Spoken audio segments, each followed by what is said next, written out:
ME 304 CNC Machines and Automation. Unit 3rd Classification of Numerical Control Machines और सब unit 3.6 NC coordinate system. आज हम सब unit 3.6 NC coordinate system discuss करेंगे। अभी तक हमने ये देखा है कि क्लासिफिकेशन के अंदर न्यूमेरिकल कंट्रोल मशीन्स को अपन कितनी तरीके से क्लासिफाई कर पाते हैं। लास्ट टाइम जो अपना चल रहा था वो था classification based on control system features, जिसके अंदर 3 तरह से क्लासिफिकेशन था: point two point, straight line और कंटिन्यूअस पाथ और कंटूरिंग कंट्रोल सिस्टम। अब उसमें अपन ने ये देखा था कि point two point control system के अंदर पॉइंट्स के ऊपर ही मशीनिंग होती है। स्ट्रेट लाइन में स्ट्रेट लाइन के अलोंग मशीनिंग होती है। कंटिन्यूअस पाथ या कंटूरिंग में point two point straight line के अलावा कंटूर जो भी हो, सर्कुलर आर्क हो या कोई पैराबोलिक आर्क हो, उसके अलोंग भी अपन मशीनिंग कर सकते हैं। अब बात ये आती है कि हम पॉइंट टू पॉइंट या जब मशीन स्लाइड मूव कर रही है एक पॉइंट से दूसरे पॉइंट पे, तो उस पॉइंट के कोऑर्डिनेट्स कैसे दिए जाते हैं। तो आज अपन एनसी कोऑर्डिनेट सिस्टम में देखेंगे कि वो कौन से तरीके हैं कि जिनकी सहायता से अपन एनसी प्रोग्रामिंग के अंदर पॉइंट्स के कोऑर्डिनेट्स डिफाइन करते हैं। देखिए, एनसी सिस्टम्स के अंदर 2 तरह के कोऑर्डिनेट सिस्टम यूज़ होते हैं, जिनकी सहायता से अपन किसी पॉइंट को डिफाइन कर सकते हैं और टूल की पोजीशन को with respect to work piece, यानी टूल और वर्क पीस के रेस्पेक्ट में अपन टूल की पोजीशन को या वर्क टेबल की पोजीशन को कंट्रोल करते हैं। ये जो 2 सिस्टम हैं, इनकी अपनी एप्लीकेशंस होती हैं और ये 2 सिस्टम्स अलग अलग भी यूज़ होते हैं। मतलब अगर आप प्रोग्रामिंग कर रहे हैं तो एक सिस्टम लेके आप प्रोग्रामिंग कर रहे हैं तो आप पूरी प्रोग्रामिंग एक ही सिस्टम लेके करेंगे, या दूसरा लिया है तो दूसरा भी लेके करेंगे। और साथ के साथ आप इन दोनों को मिक्स करके भी CNC पार्ट प्रोग्रामिंग बना सकते हैं जब अपन को ऐसी ज़रूरत होती है। वो अपन अभी आगे एग्जाम्पल्स में देखेंगे कि कहाँ पे अपन को क्या चीज़ बेनिफिशियल है। तो सबसे पहले बात करें अपन कि 2 टाइप ऑफ कोऑर्डिनेट सिस्टम कौन कौन से हैं। पहला है एब्सोल्यूट कोऑर्डिनेट सिस्टम और दूसरा है इंक्रीमेंटल कोऑर्डिनेट सिस्टम।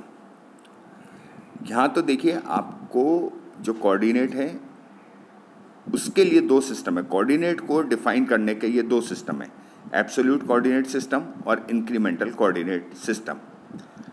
इसके अलावा आपको जो डायमेंशंस देनी है मूवमेंट की, XYZ की, वो आप चाहे मैट्रिक सिस्टम में भी दे सकते हैं, यानी मीटर सेंटीमीटर में, और इंच सिस्टम में भी, FPS foot pound second system में भी, जिसमें इंच होती है यूनिट, उसमें भी आप दे सकते हैं। अब मैं भी कह रहा था कि 2 सिस्टम अपन ने देखे coordinate system, absolute coordinate system और इंक्रीमेंटल कोऑर्डिनेट सिस्टम। ये क्या है, ये भी अपन आगे डिस्कस करेंगे। एक चीज़ मैं फिर दोबारा क्लियर कर दूं कि कोई भी प्रोग्रामिंग अगर आप कर रहे हैं, NC CNC की पार्ट प्रोग्रामिंग आप कर रहे हैं और आप एब्सोल्यूट के अंदर काम करना शुरू करते हैं, तो आप पूरी प्रोग्रामिंग के अंदर आप एब्सोल्यूट कोऑर्डिनेट सिस्टम काम में ले सकते हैं। आप इंक्रीमेंटल लेके चले हैं, पूरी प्रोग्रामिंग आप इंक्रीमेंटल में लेके चल सकते हैं, और एक प्रोग्रामिंग में आप ये दोनों सिस्टम भी काम में ले सकते हैं। ये फ्लेक्सिबिलिटी होती है, हमारे पास फ्लेक्सिबिलिटी होती है कि हमने उस प्रोग्राम में जहाँ ज़रूरत थी वहाँ एब्सोल्यूट कोऑर्डिनेट सिस्टम लिया काम में, जहाँ इंक्रीमेंटल की ज़रूरत पड़ी वहाँ हमने इंक्रीमेंटल कोऑर्डिनेट सिस्टम लिया। अब एक चीज़ है कि मशीन को कैसे मालूम पड़ेगा, MCU को कैसे मालूम पड़ेगा, मशीन कंट्रोलर यूनिट को या इंटरपोलेटर को, कि आप एब्सोल्यूट कोऑर्डिनेट सिस्टम में चल रहे हैं या इंक्रीमेंटल कोऑर्डिनेट सिस्टम में काम कर रहे हैं। देखिए, इसके लिए मैं बार बार कह रहा हूँ, जब अपन आगे के चैप्टर्स में फंडामेंटल्स ऑफ पार्ट प्रोग्रामिंग में जाएंगे तो वहाँ पे जी कोड्स होते हैं। वो जी कोड, इसके लिए एक जी कोड दिया हुआ रहता है कि एब्सोल्यूट के लिए आपका जी कोड जो होता है वो G90। अगर आप प्रोग्रामिंग में अपना G90 लिखते हैं तो इसका मतलब मशीन MCU तुरंत समझ जाएगा कि G90 code is related to absolute coordinate system, कि आप एब्सोल्यूट कोऑर्डिनेट सिस्टम में काम कर रहे हैं और आपने G90 कोड दिया है, और वो उसके अकॉर्डिंग ही जो एब्सोल्यूट कोऑर्डिनेट सिस्टम की जो विशेषताएं हैं या जिस तरीके से काम करता है उसके अनुरूप वो कार्य करेगा। अगर आप इंक्रीमेंटल में जा रहे हैं, काम कर रहे हैं, तो आपको कोड देना पड़ेगा G91। तो जैसे ही आप G91 कोड देते हैं, MCU अपने आप ये समझ जाता है कि आप इंक्रीमेंटल कोऑर्डिनेट सिस्टम में काम कर रहे हैं। अब मैं पहले एब्सोल्यूट कोऑर्डिनेट सिस्टम को लेता हूँ। ये क्या चीज़ है? देखिए, एब्सोल्यूट कोऑर्डिनेट सिस्टम में किसी भी पॉइंट का कोऑर्डिनेट हमेशा एक फिक्स्ड डाटम के से लिया जाता है, और ये जो डाटम है, फिक्स्ड डाटम, ये हमेशा फिक्स रहता है, ये चेंज नहीं होता। मतलब आपने कोई भी डाटम रेफरेंस पॉइंट आपका है सिस्टम में, उसी से ही सारे डिस्टेंस जितने भी पॉइंट्स हैं सिस्टम में, प्रोग्रामिंग में, जहाँ जहाँ आपके मशीन स्लाइड को मूव करना है, उसका डिस्टेंस या उसके कोऑर्डिनेट्स, वो आप उस डाटम पॉइंट के अनुरूप ही उसके रेफरेंस से ही लेंगे। ये कभी भी चेंज नहीं होगा। समझ रहे? अगर आप यहाँ देखिए इस फिगर 3.9 के अंदर ये एक्स वाई दो एक्सिस दी हुई हैं, और यहाँ P1, P2, P3, P4 point दिए हुए हैं, और एक्स एक्सिस पे 0, 1, 2, 3, 4, 5, 6, 7, 8 लिखा हुआ है, यूनिट्स लिखी। वाई एक्सिस पे 0, 1, 2, 3, 4, 5, 6, 7 लिखा हुआ है। तो अगर मैं बात करूं एब्सोल्यूट कोऑर्डिनेट सिस्टम की, तो जो मेरा डाटम पॉइंट है वो 0 अगर है, जहाँ पे एक्स एक्सिस और वाई एक्सिस मिल रही हैं 0, अगर मैं वो ले रहा हूँ मेरा डाटम पॉइंट, तो चाहे मेरे को P1 के कोऑर्डिनेट देने, P2 के देने, P3 के देने, P4 के देने, वो सारे डिस्टेंस P1, P2 के 0 से नापे जाएंगे। तो P1 का कोऑर्डिनेट क्या हो जाएगा?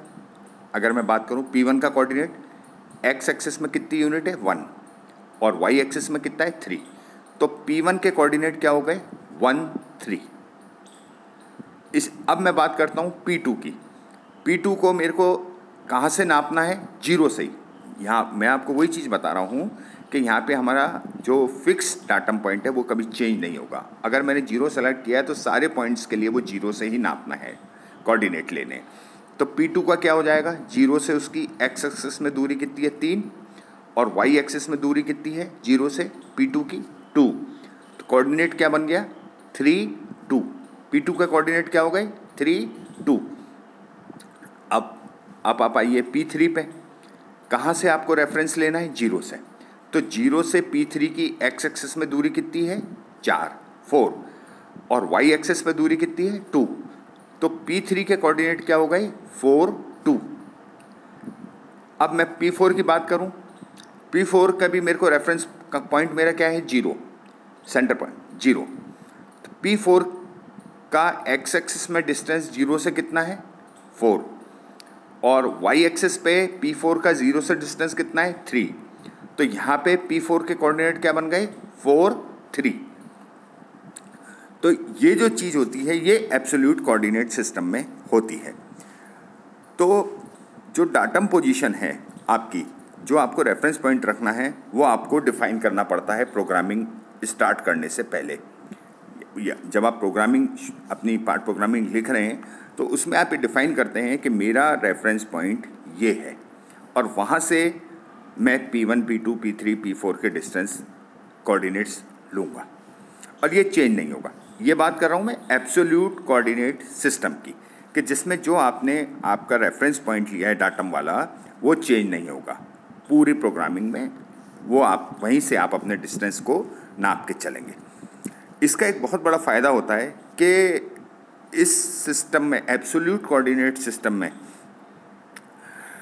प्रोग्राम को या एब्सोल्यूट सिस्टम को में लिखे हुए प्रोग्राम को चेक करना बड़ा आसान होता है। बहुत इजीली हम इसको चेक कर पाते हैं क्योंकि हमारा रेफरेंस पॉइंट चेंज ही नहीं हो रहा है। अगर जीरो है तो हर के लिए वो जीरो से ही मुझे देखना है, और अगर कहीं गलती हो गई तो इसको मैं बहुत इजीली समझ सकता हूँ, देख सकता हूँ अपनी गलती को, और उसके अकॉर्डिंगली जो मेरे से गलती हुई है उसको मैं तुरंत रेक्टिफाई कर लूँगा, गलती को दूर कर लूँगा। अच्छा, एक चीज़ और है, इसमें आपसे एक लाइन में गलती हो गई। पार्ट प्रोग्रामिंग की आपकी कई सारी लाइन चल रही थी, किसी जगह कोऑर्डिनेट देने में आपसे P2 के कोऑर्डिनेट देने में गलती हो गई, तो आप उस लाइन में केवल P2 का कोऑर्डिनेट करेक्ट कर दीजिए। आगे P3 P4 के कोऑर्डिनेट में कोई गलती नहीं होगी क्योंकि आपका रेफरेंस पॉइंट जीरो है। तो जीरो से अगर आपने P2 का कोऑर्डिनेट एक्स एक्सिस में 3 आपको नापना था, P2 का एक्स एक्सिस में कोऑर्डिनेट कितना है, डिस्टेंस कितना है, जीरो से 3 है, 3 है, गलती से आप वहाँ 2 कर गए। तो अब आपने जब चेक किया तो आप अपना P2 को 2 की जगह 3 कर दीजिए एक्स में, तो 3 2 इसके कोऑर्डिनेट हो जाएंगे जो पहले आपने गलती से 2 2 कर रखे थे। सपोज जब आपने ये चीज़ आपने देख ली, सही कर ली, तो P3 आपने अगर सही लिख रखा है, P3 के कोऑर्डिनेट क्या बने, 4 2, एक्स एक्सिस में 4 और वाई एक्सिस में 2। तो P3 अगर आपने सही लिख रखा है तो अब उससे कोई फ़र्क नहीं पड़ेगा। P2 को आपने गलती चेंज की तो आपका जो बाकी बचा हुआ प्रोग्राम है उसके आगे की लाइनों में वो गलती कैरी फॉरवर्ड नहीं होती है। उसी लाइन की अपन गलती को वहीं के वहीं दूर कर लेते हैं और उस गलती को अपन रेक्टिफाई करते हैं, तो पूरा प्रोग्राम, बाकी का प्रोग्राम आपका उससे इफ़ेक्ट नहीं आता है और हमारा बाकी का प्रोग्राम उसमें गलती नहीं होती, वो ऑटोमेटिकली करेक्ट रहता है अगर वो आगे के कोऑर्डिनेट हमारे सही दिए गए हैं। तो ये मैं बता रहा था एब्सोल्यूट कोऑर्डिनेट सिस्टम। फिर बताता हूँ, एब्सोल्यूट कोऑर्डिनेट सिस्टम के अंदर हम किन्हीं भी पॉइंट्स के कोऑर्डिनेट एक फिक्स्ड डिसाइडेड जो हमारा डाटा पॉइंट है, जैसे इस केस के अंदर जीरो से ही हम उसके सारे कोऑर्डिनेट्स नापेंगे, कोऑर्डिनेट्स देंगे। एक्स एक्सिस में जीरो से ही हम देखेंगे कि हमारा पॉइंट P4 है, अगर है तो एक्स एक्सिस पे वो कितनी दूरी पे है। P4 अगर आप देखेंगे फिर रिपीट है, एक्स एक्सिस पे 4 है, P4 वाई एक्सिस पे 3 है, तो कोऑर्डिनेट क्या बने इसके 4 3 P3 के।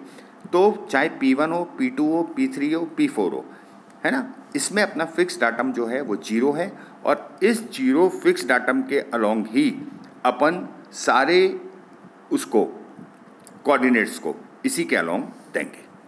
नेक्स्ट लेक्चर के अंदर मैं इंक्रीमेंटल कोऑर्डिनेट सिस्टम उसको मैं डिस्कस करूँगा।